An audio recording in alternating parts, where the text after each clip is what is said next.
तीर्थंकर चरित्र video number 11। हम जहाँ पे किताब में सर्वप्रथम श्री आदिनाथ चरित्र पढ़ रहे हैं। पिछले वीडियो में हमने देखा किस तरह प्रभु ने अनेक ज्ञान लोगों को दिए, कैसे कुल बनाए, शाम दाम दंड और भेद ये नीतियाँ नियत की, त्याज्य और ग्राह्य का ज्ञान दिया। प्रभु ऋषभदेव जी ने इस पृथ्वी का भौतिक रूप से कल्याण कर दिया। अब जीवों के कल्याण के लिए, उनके आध्यात्मिक उन्नति के लिए प्रभु का दीक्षा लेना अति आवश्यक था। हमने पिछले वीडियो में देखा प्रभु के अंतःकरण में उदित वैराग्य भावना का वर्णन। बाद में हमने देखा प्रभु दीक्षा ग्रहण करने का निश्चय कर महल में जाते हैं। अभी किताब में आगे साधु जीवन। प्रभु ने महल में आकर भरत को राज्य ग्रहण करने का आदेश दिया। भरत ने वह आज्ञा स्वीकार की। प्रभु की आज्ञा से सामंतों, मंत्रियों और पूर्वजनों ने मिलकर भरत का राज्याभिषेक किया। प्रभु ने अपने अन्य पुत्रों को भी अलग अलग देशों के राज्य दे दिए। फिर प्रभु ने वर्षी दान देना प्रारंभ किया। नगर में घोषणा करवा दी कि जो जिसका अर्थी हो वह वही आकर ले जाए।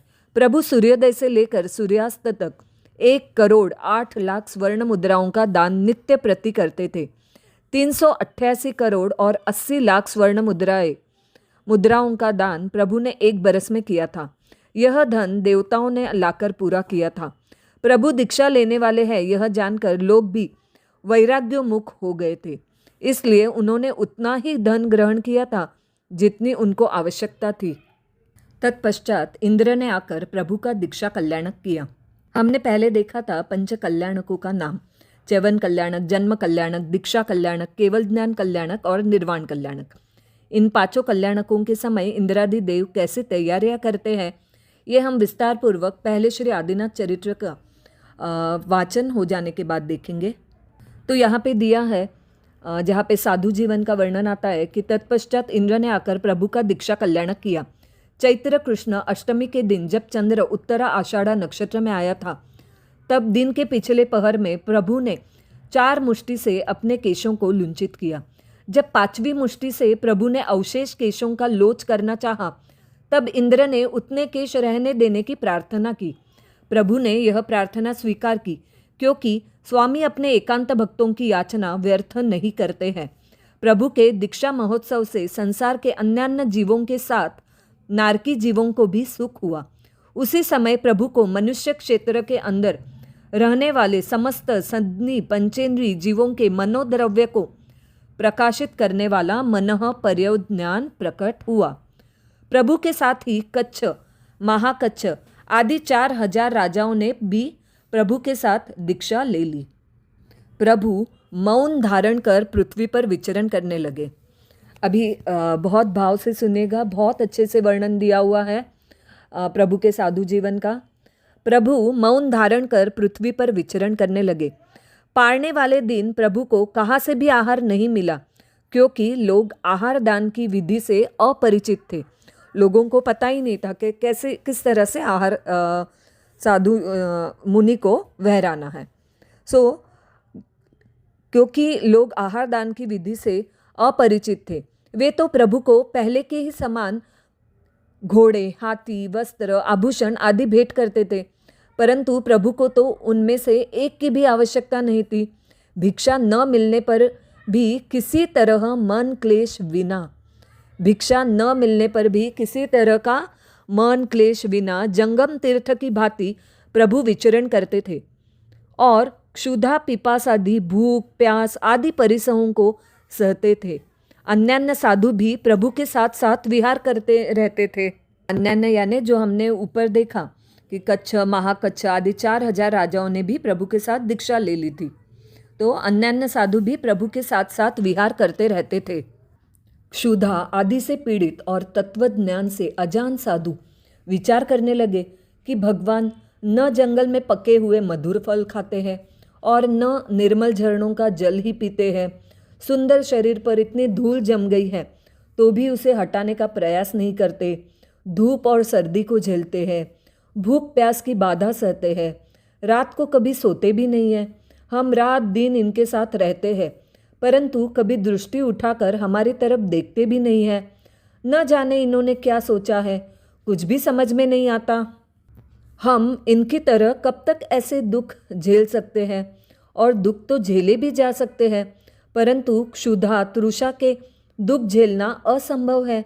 इस तरह विचार कर सभी गंगा तट के नज़दीक वाले वन में गए और कंद मूल फलादि का आहार करने लगे और गंगा का जल पीने लगे। तभी से जटाधारी तापसों की प्रवृत्ति हुई। कच्छ और महाकच्छ के नमी और विनमी नामक पुत्र थे। वे प्रभु ने दीक्षा ली थी तब कहीं प्रभु की आज्ञा से गए हुए थे। वे जब लौटकर आए तब उन्हें ज्ञात हुआ कि प्रभु ने दीक्षा ले ली है। वे प्रभु के पास गए और उनकी सेवा करने लगे तथा उनसे प्रार्थना करने लगे कि हे प्रभु, हमको राज्य दीजिए। एक बार धर्मेंद्र प्रभु को वंदन करने के लिए आया। उस समय उसने नमी विनमी को प्रभु की सेवा करते और राज्य की याचना करते देखकर कहा, तुम भरत के पास जाओ, वह तुम्हें राज्य देगा। प्रभु तो निष्परिग्रही और निर्मोह है। उन्होंने उत्तर दिया, प्रभु के पास कुछ है या नहीं, इससे हमें कोई मतलब नहीं है। हमारे तो ये ही स्वामी हैं, ये देंगे तभी लेंगे, हम औरों से याचना नहीं करेंगे। धर्मेंद्र उनकी बातों से प्रसन्न हुआ।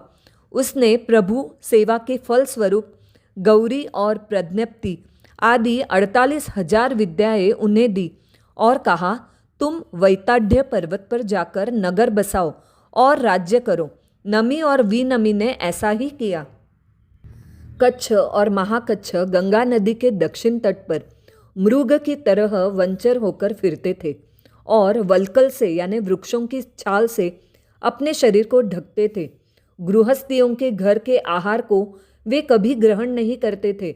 चतुर्थ और छठ आदि तपों से उनका शरीर सूख गया था। पारणा के दिन सड़े गले और पृथ्वी पर पड़े हुए पत्तों और फलों का भक्षण करते थे और हृदय में प्रभु का ध्यान धरते थे। प्रभु निराहार 1 बरस तक आर्य और अनार्य देशों में विहार करते रहे।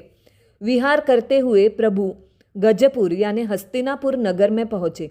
वहाँ बाहुबली का पुत्र सोमप्रभ राजा राज्य करता था।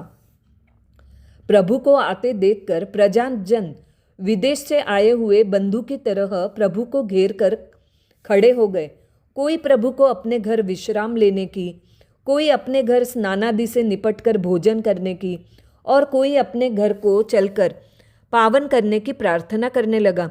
कोई कहने लगा, मेरी यह मुक्ता माल स्वीकारिए। कोई कहने लगा, आपके शरीर के अनुकूल रेशमी वस्त्र मैं तैयार कराता हूँ, आप उन्हें धारण कीजिए। कोई कहने लगा, मेरा यह घोड़ा सूर्य के घोड़े को भी परास्त करने वाला है, आप इसको ग्रहण कीजिए।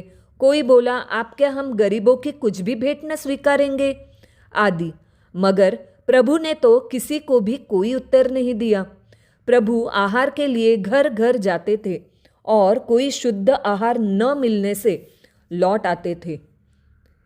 शहर में प्रभु के आने की धूम मच गई। सोमप्रभ राजा के पुत्र श्रेयांस कुमार ने भी प्रभु के आगमन के समाचार सुने। यह अपने प्रपितामह के आगमन समाचार सुनकर हर्ष से पागल बना हुआ नंगे पैर अकेला ही प्रभु के दर्शनार्थ दौड़ा। कौन दौड़े? तो श्रेयांस कुमार ये तो आदिनाथ प्रभु के पुत्र बाहुबली के पुत्र सोमप्रभ और सोमप्रभ के पुत्र कौन? श्रेयांस कुमार। तो आदिनाथ प्रभु ये श्रेयांस कुमार के कौन होते हैं? परदादा। तो यह अपने प्रपितामह के आगमन से दर्शनार्थ दौड़े। उसे जाकर प्रभु के चरणों में नमस्कार किया। फिर वह खड़ा होकर उस मूर्ति को देखने लगा। देखते ही देखते उसे जाति स्मरण ज्ञान हो गया।